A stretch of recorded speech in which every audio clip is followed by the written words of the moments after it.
welcome back to my channel. It's Kaushani. This is my third and last day vlog at Daringbari. তৃতীয় দিনের শুরুতেই আমরা চলে এসেছিলাম হিল ভিউ পয়েন্টে। এখান থেকে সবুজ পাহাড়ের দৃশ্যটা সত্যি অসাধারণ লাগছিল। এরপর বাইরের সুন্দর দৃশ্য দেখতে দেখতে আমরা পৌঁছে গেলাম রেইনবো ওয়াটারফলসে। এই ওয়াটারফলসের প্রধান বৈশিষ্ট্য হচ্ছে যেখানে ঝর্ণার জল নিচে এসে পড়ছিল, তোমরা যদি ভালো করে লক্ষ্য করো তাহলেই দেখতে পাবে সূর্যের আলো পড়ে সত্যি একটা রেইনবো এফেক্ট তৈরি করেছিল, যার কারণেই এই ওয়াটারফলসের নাম রেইনবো ওয়াটারফলস। এরপর আমরা চলে গেলাম জিরাং মনেস্ট্রিতে। এখানে একটা ধর্মীয় অনুষ্ঠান হচ্ছিল।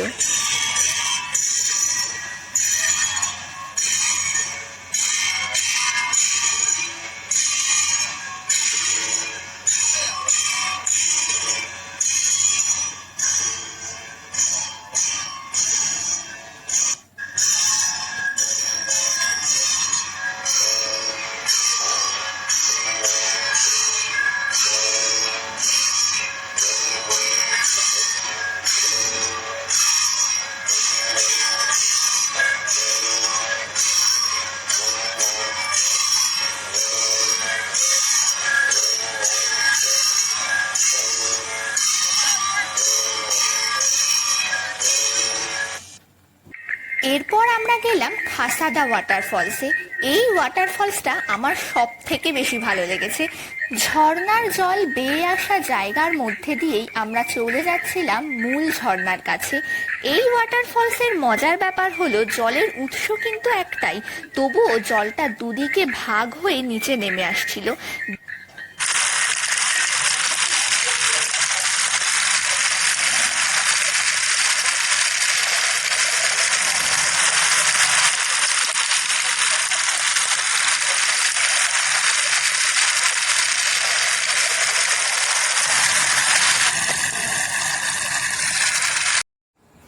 And this is my today's look.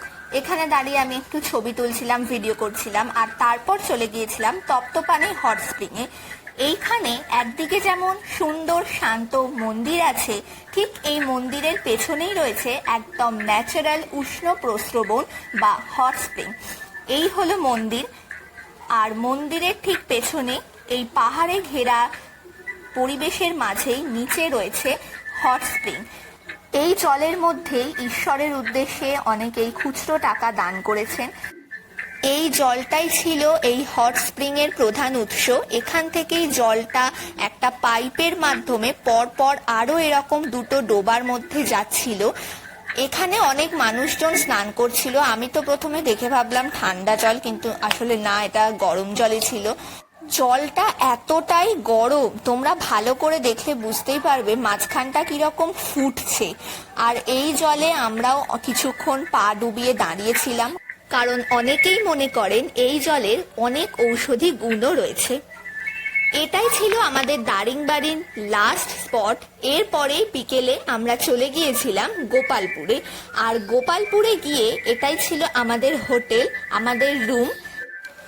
ঘরে প্রথমেই একটা বিছানা ছিল, তার সাইডে একটা টেবিল ছিল, একটা আয়না ছিল, তার পাশে ছিল বাথরুম, একটা টিভি ছিল, একটা এসি ছিল, আর পাশে ছিল একটা ছোট্ট বারান্দা, যেখান থেকে খুব সুন্দর সমুদ্রটা না দেখা গেলেও মোটামুটি বোঝা যাচ্ছিল যে হ্যাঁ ওটাই সমুদ্র। আসলে সমুদ্রের জলের সাথে আকাশটা মিশে গিয়েছিল অনেকটাই, যেহেতু দূরে আমাদের হোটেলটা, তাও দেখতেই পাচ্ছ কিরকম বোঝা যাচ্ছে। খুব ভালো না বোঝা গেলেও ঠিকঠাক।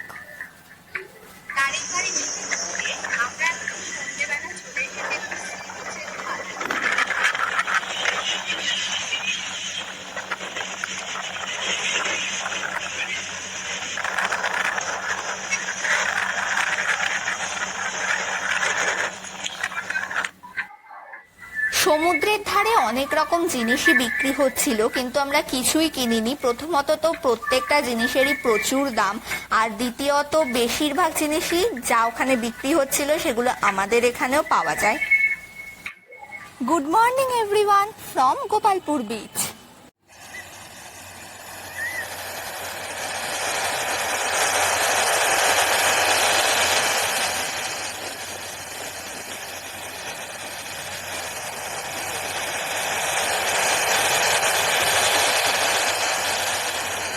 শেষ দিনের শুরুতেই আমাদের প্রথম গন্তব্যস্থল ছিল মা তারাতারিণী টেম্পল।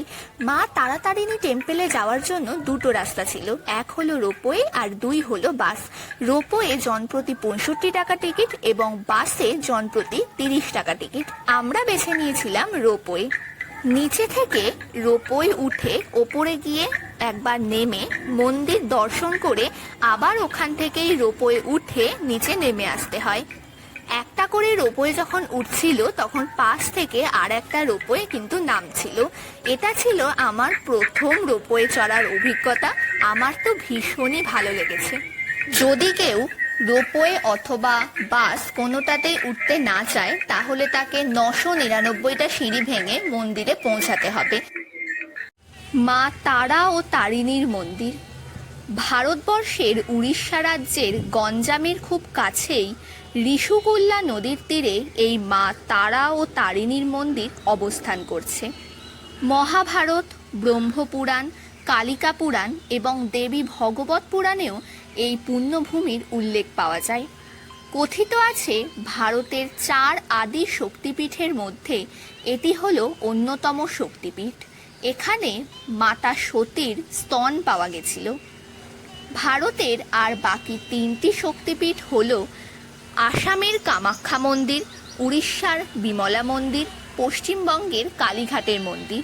কথিত আছে সপ্তঋষির 2 ঋষি শ্রী ভৃগু এবং ভরতরাজ ঋষি এখানে কঠিন তপস্যার মাধ্যমে আদিশক্তি মহামায়ার দর্শন লাভ করেছিলেন। তখন থেকেই এই মন্দির তন্ত্র সাধনার জন্যেও ভূষিত হয়। যেহেতু গর্ভগৃহের ভেতরে ছবি তোলার কোনো অনুমতি নেই, তাই ছবি তুলে মায়ের মুখ দর্শন করাতে পারলাম না।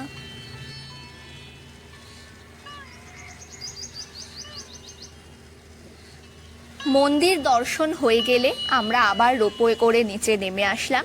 রোপওয়ে টিকিট একবারই কাটতে হয়। প্রথমে যে 65 টাকার টিকিটটা কেটেছিলাম ওটাতেই ওপরে যাওয়া ও নিচে নেমে আসা হবে।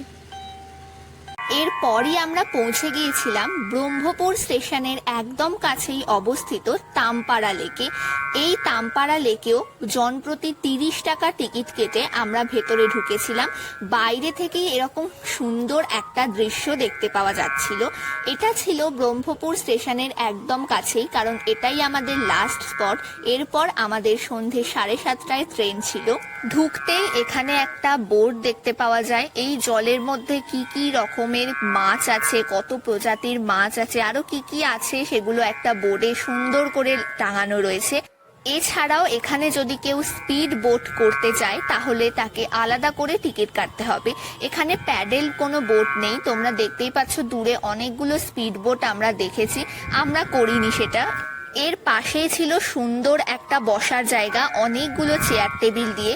এখানে সুন্দর ভিউটা এনজয় করতে করতে তোমরা এখানে বিভিন্ন ধরনের খাবার খেতে পারবে, যার জন্য পাশে দোকানও ছিল। কেউ চা খাচ্ছিল, কেউ আবার অন্য কিছু খাচ্ছিল। আর আমি যখন আরো ভেতরে যাচ্ছিলাম, দেখো 3টে হাঁস দেখতে পেয়েছি, আরো অনেকগুলো হাঁসি দেখলাম ছিল। খুবই ভালো ছিল জায়গাটা, একদম শান্ত।